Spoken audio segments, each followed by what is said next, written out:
नमस्कार, one India Hindi में आपका स्वागत है और मैं हूं दिनेश शर्मा। न्यूज एक्सप्लेनर में आज बात करेंगे ओमिक्रॉन के खतरे की। देश की राजधानी दिल्ली में कोरोना के नए वेरिएंट ओमिक्रॉन का एक और मामला सामने आया है। जिम्बाब्वे से आए एक यात्री का सैंपल जीनोम सीक्वेंसिंग के लिए भेजा गया था, जिसकी रिपोर्ट ओमिक्रॉन पॉजिटिव आई है। इस व्यक्ति की ट्रैवल हिस्ट्री में साउथ अफ्रीका की बात सामने आई है। ऐसे में अब देश की राजधानी दिल्ली में ओमिक्रॉन मरीजों की संख्या 2 हो गई है। वहीं एक दिन पहले की बात करें तो शुक्रवार को देश भर में ओमिक्रॉन के 9 केस मिले थे। महाराष्ट्र में 7 और गुजरात के जामनगर में ओमिक्रॉन के 2 केस मिले थे। महाराष्ट्र की बात करें तो 3 केस मुंबई में मिले, जो सभी तंजानिया, यूके और दक्षिण अफ्रीकी देश से आए थे। वहीं 4 केस पिंपरी चिंचवड़ महानगर पालिका में मिले। ये सभी नाइजीरियन महिला से कॉन्ट्रैक्ट में आए थे। मुंबई में ओमिक्रॉन केस बढ़ने के बाद वहां की राज्य सरकार ने कड़े कदम उठाना शुरू कर दिया है। राज्य सरकार ने 2 दिन के लिए धारा 144 लागू कर दी है और सभी प्रकार की रैलियों पर तत्काल प्रभाव से रोक लगा दी। इसके अलावा ओमिक्रॉन के राजस्थान में 9 मामले थे। कर्नाटक में 2 केस पहले ही मिल चुके हैं। राजस्थान की बात करें तो यहां राहत की खबर निकल कर ये आई थी कि यहां सभी 9 केस की रिपोर्ट नेगेटिव पाई गई थी। इधर भारत में ओमिक्रॉन के अब तक 33 केस मिल चुके हैं। इस वेरिएंट के लगातार बढ़ रहे मामलों ने चिंता बढ़ा दी है। केंद्र सरकार 31 जनवरी 2021 तक निर्धारित सभी अंतर्राष्ट्रीय यात्री उड़ानों को निलंबित करने का फैसला पहले ही ले चुकी है। इधर दूसरे देशों की बात करें तो दक्षिण अफ्रीका में कोरोना वायरस के नए वेरिएंट ओमिक्रॉन के सबसे ज्यादा केस सामने आ रहे हैं। ऐसे में वहां हालात बिगड़ रहे हैं। साउथ अफ्रीका में हर दिन सामने आने वाले नए इन्फेक्शन की संख्या पिछले 3 हफ्तों के दौरान बढ़ी है। वहीं दिसंबर के पहले हफ्ते में डेली केसेस का एवरेज 15,000 से ज्यादा रहा है। साउथ अफ्रीका में ओमिक्रॉन का खतरा बच्चों में भी बढ़ा है। वहां 5 साल के कम उम्र के बच्चों की हॉस्पिटलाइजेशन की रेट भी बढ़ी है। इधर ब्रिटेन में भी कोरोना के इस नए वेरिएंट ओमिक्रॉन को लेकर डर का माहौल है। यहाँ डेल्टा के मुकाबले ओमिक्रॉन ज्यादा तेजी से फैल रहा है।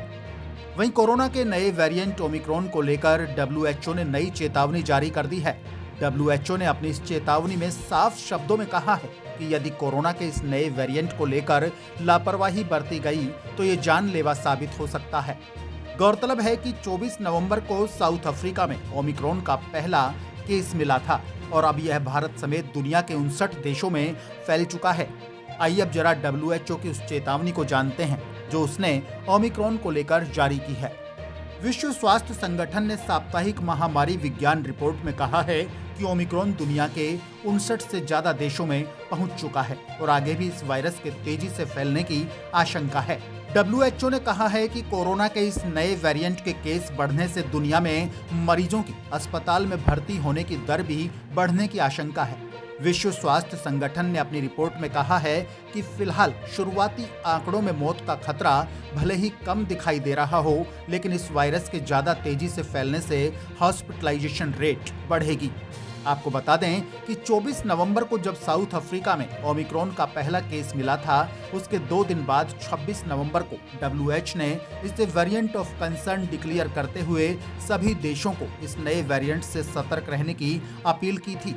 और अब WHO ने कहा है कि इस वेरिएंट को लेकर यदि लापरवाही बरती गई तो लोगों की जान जाने का खतरा है।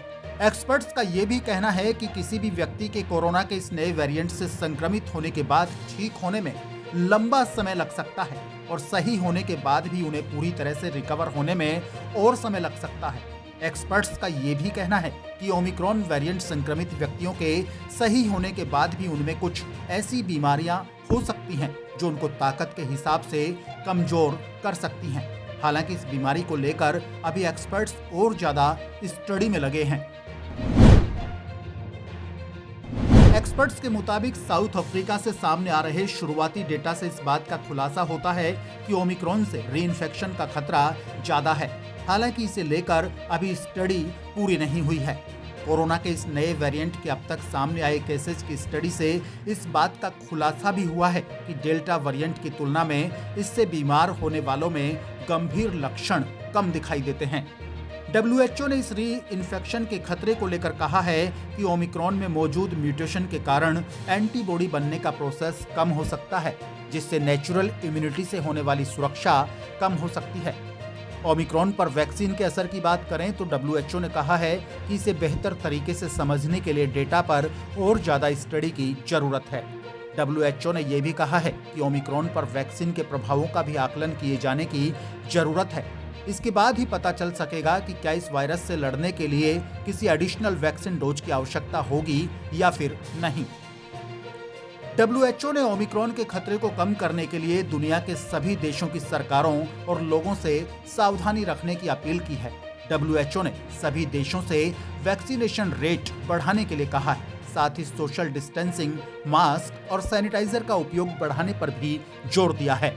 WHO ने सभी देशों की सरकारों से कहा है कि वे सीक्वेंसी को बढ़ाएं। फिलहाल न्यूज एक्सप्लेनर में इतना ही। ताजा अपडेट्स के लिए आप बने रहिए वन इंडिया हिंदी के साथ।